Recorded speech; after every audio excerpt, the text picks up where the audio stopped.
Hey, Allie, what's with Dr. Frankenstein and his monster over here? Believe it or not, this is what some people think is compliant and safe FR.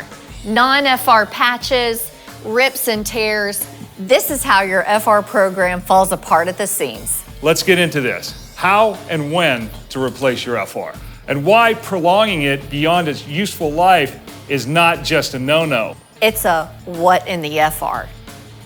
So we need to cover some of the wacky things people do to actually try and prolong the useful life of their garments. Nutty things like trying to recharge their FR properties with borax. Take a look at all these patches.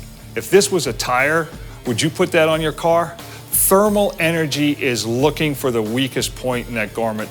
Don't be contributing to that. Just get a new garment. It makes perfect sense.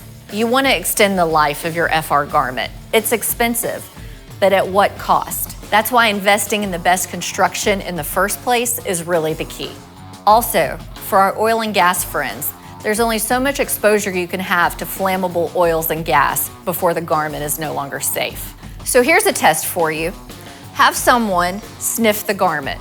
If they make a face, it's time to replace. Remember, when it's time to replace your FR garment, just do it.